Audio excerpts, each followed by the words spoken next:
Hello, જય માતાજી, જય શ્રી કૃષ્ણ. મિત્રો, આજની વાર્તા શરૂ કરીએ પહેલાં વિડીયો ગમે તો લાઈક અને શેર કરી દેજો. ચેનલ પર જો તમે નવા હોય તો ચેનલ સબસ્ક્રાઈબ જરૂરથી કરજો. તો ચલો શરૂ કરીએ વાર્તા. માં દીકરી. માલાદી ઓ દી ઓ ક્યાં રિસાઈને બેઠી છે મારી માલીદી.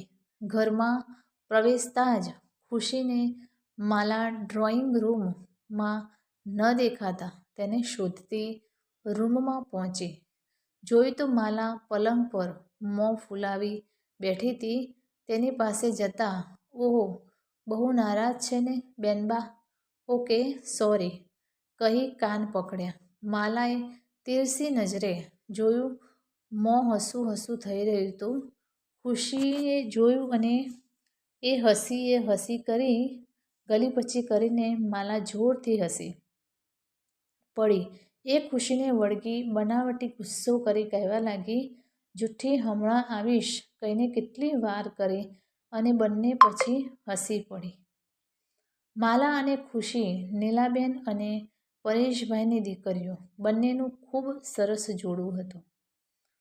લગ્ન થાય ને સંસાર વધે એવી દરેક દંપતીની ઈચ્છા હોય જ. એમ આ લોકો પણ બાળકના સપના જોતા અને પહેલેથી જ તેમની પુત્રીની ખૂબ ઝંખના હતી અને થયું પણ એમ જ. પહેલે ખોળે એ લોકોને ત્યાં દીકરી જન્મી. બંનેની ખુશીનો પાર ના રહ્યો. પુત્રીના આગમનને સંબંધના તાંતણે એક મોતી પરોવાતા સ્નેહની માળા ગૂંથાઈ તો દીકરીનું નામ માલા પાડ્યું. બંને ખૂબ ખુશ હતા. નાની માલાની સાર સંભાળમાં 6 મહિના ક્યાં વીતી ગયા ખબર પણ ના પડી. વિકસતા બાળકની નાની મોટી એક એક કિંમતી ક્ષણ ને જોવાને સંજોવવા દરેક મા બાપ ઉત્સુક હોય છે. તેમ નીલાબેન ને પરેશભાઈ પણ હવે તેમની ઢીંગલી બેસતા, પડખું ફરતા, ભાખડીયા ભરતા, દોડતા શીખશે એવી પળોને માણવા આતુર હતા. પણ માલા 6 થી 7 મહિનાની થઈ તોય તેનામાં બોલાવતા ત્યારે ક્યારેક આછું હસ્યા સિવાય કશી હરકત નહોતી દેખાતી. નીલાબેનને ચિંતા થતી ત્યારે પતિ સમજાવીને કહેતા કે હોય કોઈ બાળક મોડું શીખે. આમ કરતાં કરતાં વર્ષે સવા વર્ષે માલા માંડ બેસતા શીખી ને થોડા અસ્પષ્ટ ઉચ્ચારો કરતી થઈ. તેમાં તો મા બાપને થોડી રાહત થઈ. પણ 2-2.5 વર્ષ થયા પછી પણ તેના વિકાસની ગતિ ખૂબ જ ધીમી રહેતા ડૉક્ટરને બતાવ્યું. ડૉક્ટરે આખી વાત વિગતે પૂછી, કેટલાક સ્પેશિયલ ટેસ્ટ કરી અને તારણ કાઢ્યું કે પ્રાથમિક લક્ષણો જોતાં તમારી દીકરી સ્પેશિયલ ચાઇલ્ડ હોવાનું જણાય છે. છતાં હજી સ્કૂલમાં ગયા પછી તેનો ગ્રાસ્પિંગ પાવર જોઈ આખરી અભિપ્રાય આપી શકાય.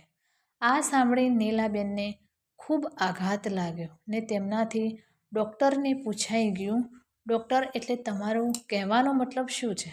મારી દીકરી ને તેઓ આગળ કશું બોલી ના શક્યા ને ધ્રુસકે રડી પડ્યા. ઘેર આવી રડતા રડતા પતિને કહેવા લાગ્યા, ભગવાન ને મારી સાથે જ આવું કરવું તું. પતિ તેમને સાચવતા રહ્યા, તું ચિંતા ના કર, બધું બરાબર થઈ જશે. અને જો આવું કંઈ હોય તો પણ ભગવાનનો આભાર માનવો કે આવા બાળકના માતા પિતા બનવા આપણને યોગ્ય પાત્ર માન્યા જેવું છે. તેવું અંતે આપણું જ સંતાન છે ને? પણ નીલાબેનના મનમાં તો આઘાત સાથે ખટાશ સાને ખૂણે અજાણતા ઘર કરી ગયું. તેઓ દીકરીની બધી જરૂરિયાત પૂરી કરતા પણ જાણે એક ફરજના ભાગરૂપ પહેલાં તો સ્નેહ જાણે ક્યાં ખોવાઈ ગયો હતો. પણ પરેશભાઈ ભગવાને દીધેલી આ અનોખી ભેટને પ્રસાદી સમજી સ્વીકારી તેને ખૂબ જ સ્નેહથી સાચવતા. આ વાતની જાણ થયાના થોડા સમયમાં જ નીલાબેને પોતે ફરી પ્રેગ્નેન્ટ છે એવી ખબર પડી. ખુશીની સાથે એક ડર પણ હતો, આવનારું બાળક સ્વસ્થ તો હશે ને? પૂરતો સમય થતાં તેમને ત્યાં ફરી ગોળ મટોળ સોનેરી વાંકડિયા વાળવાળી સુંદર દીકરીનો જન્મ થયો. જોઈને વર્ષોથી નીલાબેનના થીજી ગયેલા ચહેરા પર ખુશીની એક ચમક આવી ગઈ. પણ હજુ 6 મહિના તો જીવ ફફડાટમાં જ રહેવાનો હતો. પણ એટલી રાહ ના જોવી પડી. 4 મહિના થતાં જ બાળકીએ પગ ઉલાળતા, ખિલખિલાટ હસતા, એમ સામાન્ય કરતાં પણ વધારે ઝડપથી બધું શીખવા લાગી. જાણે માલામાં રાખેલી કસર કુદરત આના દ્વારા પૂરી કરતી હતી. નીલાબેન તો જાણે એમની ખોવાયેલી ખુશી પાછી મળી તો નામ પણ ખુશી રાખ્યું. આ દરમિયાન માલાની માનસિક સ્થિતિનો ઘણે અંશે ખ્યાલ આવી ગયેલો અને ડૉક્ટરની વાત સાચી પડી રહી હતી. સ્કૂલના પ્રિન્સિપાલને મળી વાત કરતાં તેમણે માલાને આવા બાળકો માટેની ખાસ સ્કૂલમાં બેસાડવાનો નમ્ર આગ્રહ કર્યો. સમય વીતતો ગયો ને ખુશીને પણ માલા જતી હતી એ જ સ્કૂલમાં સામાન્ય વિભાગમાં દાખલ કરી. દિવસો વીતતા ગયા અને બંને દીકરીઓ મોટી થવા લાગી. એકનો પૂર્ણ વિકાસ તો બીજીનો અપૂર્ણ અધૂરો. પણ બંને બહેનો વચ્ચે નાનપણથી જ ખૂબ લગાવ હતો. ખાસ ખુશી ને તેની ભલી ભોળી માલીદી ખૂબ ગમતી. બેઉ ખૂબ રમતા, મસ્તી કરતા અને થોડી મોટી થતાં તો ખુશીએ નાની હોવા છતાં જાણે તેની મોટી બહેન હોય તેમ તેની બધી જવાબદારી લઈ લીધી. માલા થોડું તોતરું બોલતી ને થોડું અચકાઈને તેના માટે સ્પીચ થેરેપી ચાલતી. તેનાથી ફરક હતો પણ તેમાં ખુશીના પ્રયત્નોએ જ વધારે અસર કરી. આમ સ્કૂલનું શિક્ષણ એ ખુશીની સંભાળથી તેનામાં ઘણો સુધારો આવ્યો. આ ઉપરાંત આવા બાળકોને પર્સનલ હાઇજીન, ઉઠવા બેસવાની, પોતાના કામ જાતે કેમ કરવા એ બધી બાબત વિશે સતત જાણકારી મેળવવી તેને ખૂબ જ ધીરજપૂર્વક શીખવતી. માલાની પસંદ નાપસંદનું પણ ખાસ ધ્યાન રાખતી. માલાને હિંચકા ખાવા ખૂબ ગમતા તો રોજ ઘર પાસે આવેલા પાર્કમાં મા સાથે જઈને તેને હિંચકાવતી. પછી તો પરેશભાઈએ શહેરી વિસ્તારની બહાર ઘર બનાવ્યું તો પાછળ જ પાર્ક બનાવી અને હિંચકું નંખાવી દીધું. તો તેથી માલાનો ઝૂલવાનો નિયમ ચાલુ જ હતો. આમ માલાએ તેની વહાલી દીદીની આસપાસ તેનું એક વિશ્વ રચી દીધું હતું. આમ પણ સમજણી થતાં માની માલા પ્રત્યેની બેરુખી તેને જોઈ હતી. તે સમજાતી પણ હતી. જો જાણે પોતે આ ઉણપ પૂરી કરવાની કોશિશ કરતી. સમયનું કામ કરે છે. હવે ખુશીનું ભણતર પણ પૂરું થયું. તું તો આખો વખત તે માલા સાથે જ રહેતી. માને તો હવે ખુશીના લગ્નની ફિકર થવા લાગી હતી. પણ તે કે તેના પપ્પા તે તરફ કશું વિચારતા જ નહોતા. મા ઘણી વાર તેને કહેતી, આટલી માથે ચડાવે છે, બેઠી બેઠી એને તો કાલ સવારે ચાલી જઈશ, પછી એના નખરા કોણ ઉઠાવશે? તો તે કહેતી, એવું હોય તો હું મારી દીને છોડીને ક્યાંય નહીં જાઉં. એવામાં એક દિવસ અચાનક એ લોકોને ઘેર ધવલ આવી ચડ્યો. ધવલ એમના શહેરમાં રહેતા તે ઘરનો પડોશીનો દીકરો હતો. માલા, ખુશી ને ધવલ બચપણમાં ખૂબ સાથે રમેલા. ડોરબેલ વગાડી દરવાજો ખોલતા, કોણ? ભાઈ, મેં ઓળખ્યા નહીં. નીલાબેને પૂછ્યું. આંટી, હું તમારા પડોશી રમણભાઈનો દીકરો ધવલ. ઓહ, આવ ભાઈ, આવ. દરઅસલ પરેશભાઈ શહેરનું મકાન મૂકી આ તરફ રહેવા આવી ગયા. પછી ધવલ પણ ભણવા માટે બીજે ચાલ્યો ગયો તો ઘણા વખતથી મળ્યા નહોતા. આ તો હમણાં એક દી મંદિરમાં ધવલના મમ્મી મળી જતાં જૂના સંસ્મરણો તાજા થયા. ધવલને તેના મમ્મીએ આ વાત કરી તો એ પણ આ લોકોને મળવા આતુર થઈ ગયો. નીલાબેને પરેશભાઈને બંને છોકરીઓને બોલાવી બધાને મળાવ્યા. ખુશીને ધવલ તો એકબીજાના બાળપણના દોસ્તના યુવાન રૂપને જોતા જ રહી ગયા ને પહેલી નજરે જ એકબીજાને ગમી ગયા છે. એ નજરથી જાણે જણાવી દીધું.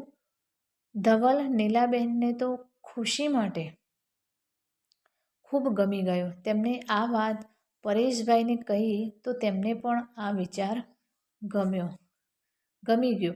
આ બાજુ ધવલે પણ ઘરે જઈ બધાને મળ્યાની ને ખુશી વિશેની પોતાની ફિલિંગ્સની વાત કરે તો તે લોકો પણ ખૂબ જ ખુશ થઈ ગયા. એક તો જાણીતું ફેમિલી, જાણીતી છોકરી ને દીકરાની પસંદ, બીજું શું જોઈએ. હવે બધાની હા હતી. માત્ર ખુશી માલાનો વિચાર કરી થોડી અચકાતી હતી. હું ને મારી માલાદી એકબીજાથી જુદા પડી કેમ રહીશું? ત્યારે પરેશભાઈએ પ્રેમથી તેના માથે હાથ ફેરવી સમજાવ્યું, બધું બરાબર થઈ જશે, તું ચિંતા ના કર. અને પપ્પાની વાત માની તેણે હા પાડી.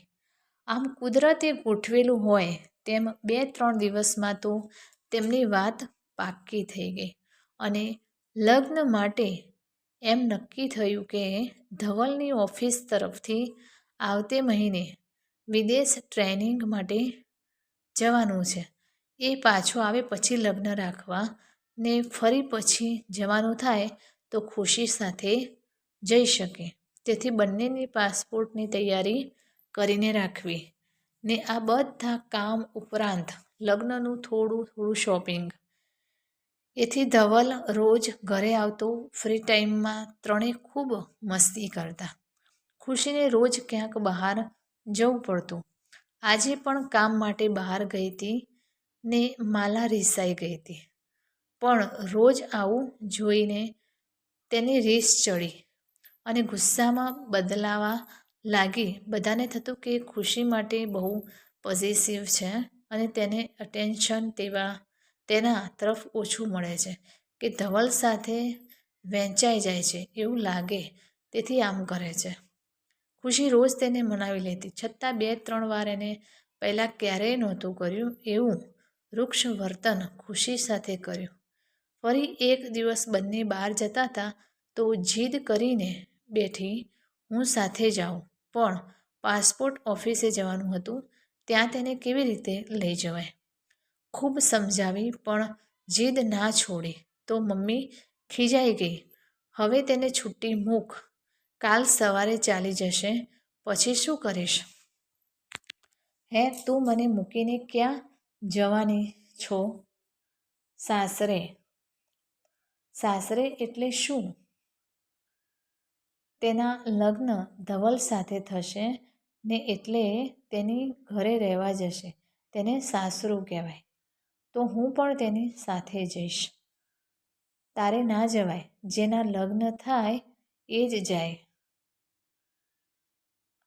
તો હું પણ ધવલ સાથે લગ્ન કરીશ. મને તો ખુશીની જેમ એ પણ બહુ ગમે છે. અમે ત્રણેય સાથે રહીશું. અને બધા તેની કાલી ઘેલી આ વાત પર હસી પડ્યા. પછી ધવલે તેને મનાવવાનો પ્રયત્ન કરતા કીધું, આજે અમે જઈ આવી, કાલે આપણે બેય ખુશીને ઘરે મૂકી જશું સ્કૂટર પર, પાક્કું? સચ્ચી? હા સચ્ચી. બીજે દિવસ સવારમાં ઉઠતા જ ખુશીને કહે, મને નાહવા જવું છે, ચલ. તો ખુશીએ પૂછ્યું, ઓહો, રોજ તો બપોર થવા આવે તો પણ નાહવાનું નથી મન થતું ને આજે અત્યારમાં? હા, મારે ધવલ સાથે સ્કૂટરમાં જવું છે ને એટલે. અને ખુશીએ ઓકે મારી માં કહી ગળે એક ટપલી મારી નાહવાનું પાણી તૈયાર કરી દઈ માને કિચનમાં નાસ્તાની મદદ કરવા ગઈ. થોડી વાર થતાં માએ પૂછ્યું, માલા ક્યાં? ધવલ સાથે બહાર જવું છે એટલે અત્યારમાં નાહવા બેઠી છે દી, કહીને હસી પડી. આ છોકરી પણ કહી નીલાબેને તેને બોલાવવા ગયા. રૂમમાં જતાં જ માલા ચાલ કેટલી વાર પણ ત્યાં ન દેખાણી તો બાથરૂમ તરફ ગયા. માલા નહાતી હોય ત્યારે દરવાજો ખુલ્લો રાખવો તેવી તે નાની હતી ત્યારની સૂચના હતી, જેથી ધ્યાન રહે. આમ પણ ઘરમાં બીજું કોઈ આવતું જતું પણ નહીં. ચલ માલા, કેટલી વાર હવે? બોલતા બાથરૂમ દરવાજે જઈ અંદરનું દૃશ્ય જોતા અવાક થઈ ત્યાં જ ઊભા રહી ગયા.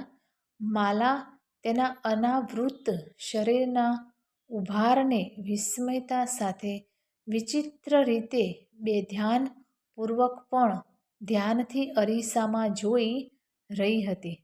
કોઈ તેને બોલાવી રહ્યું છે એ પણ ભાન નહોતું. નીલાબેન અવાચક બની ગયા. તેમને પગ નીચેથી ધરતી સરકી જતી હોય એવું લાગ્યું. તેમની અનુભવી આંખ જે જોયું તે સમજતા વાર ન લાગી. આખરે તો એ માલાની મા હતા. સમજાયું કે માલા માનસિક સ્તર પર ભલે અબોધ હોય પણ શરીરનો વિકાસ તો પૂર્ણ રીતે થયો છે. તે પણ યુવાન થઈ છે. તો શું આ ફેરફાર ધવલના આવવાથી થયો? કુદરતની રીત છે એ મુજબ એને પણ તેના પ્રત્યે વિજાતીય આકર્ષણ થયું હશે. એમ જ હશે. આમ પણ તેના પિતા પછી એટલી નજીકથી તેના જીવનમાં આવનાર ધવલ જ પ્રથમ પુરુષ છે. એક મિનિટમાં તેમના મનમાં હજારો સવાલો એ ધમસાણ મચાવી દીધું. જરા સ્વસ્થ થઈ માલાની નજીક જઈ બોલાવી તો જરા શરમાઈ હે કરી હસવા માંડી. અબોધ દીકરીની અંદરની મનોદશાનો વિચાર કરતાં તેમનું હૈયું કરુણાથી ભરાઈ ગયું. ચલ બેટા, તૈયાર થઈ જા, બધા નાસ્તા માટે રાહ જુએ છે, કહી ઝડપથી બહાર નીકળી ગયા. પણ વિચારોનું તોફાન તેમના મનમાં ચાલુ જ હતું. જેમ જેમ વિચારતા ગયા તેમ હમણાંથી માલાના વર્તનમાં આવેલા ફેરફાર ધવલના આવ્યા પછી જ આવ્યા છે એ સમજતા વાર ન લાગી. તો બીજી તરફ ખુશીના ભવિષ્યની પણ ચિંતા થવા લાગી. મોટી બેન, તેની નાની બેન કે જે તેને તેના જીવની જેમ સાચવે છે અને તેની સંભાળ રાખે છે, તેના ભાવિ જીવન માટે અજાણતાં જ રૂકાવટ બનશે. ના, હું તેમ નહીં થવા દઉં. તેમને તો માલાના જીવનમાં આવો કોઈ મોડ આવશે એવું સ્વપ્ને પણ નહોતું વિચાર્યું. પણ આ તો કુદરતના ખેલ છે, તેનો તાગ કોણ પામી શકે? તેમને મનોમન એક નિર્ણય કર્યો ને ખુશીને બોલાવી પાસે બેસાડી. જો બેટા, મારી વાત ધ્યાનથી સાંભળ. તું ને ધવલ 1-2 દિવસમાં જ કોર્ટ મેરેજ કરી લો ને તું ત્યાં ધવલને ઘેર રહેવા ચાલી જા. ખુશી તો દંગ રહી ગઈ. કેમ માં, અચાનક શું થયું? તને તારી મા પર ભરોસો છે તો મારી વાત માન બેટા. ના માં, મને તું ખુલ્લી વાત કહે પછી હું વિચારું. તેને જીદ કરી તો માએ તેને વાત સમજાવી. સાંભળી ખુશી પણ અવાક રહી ગઈ. ઓહ મારી દી, અંદર કેટલી મૂંઝાતી હશે. ના માં, હું એને એવી હાલતમાં છોડીને ચાલી જાઉં અને એનાથી મારા જલ્દી લગ્નથી શું ફરક પડશે? ત્યારે મમ્મીએ સમજાવી.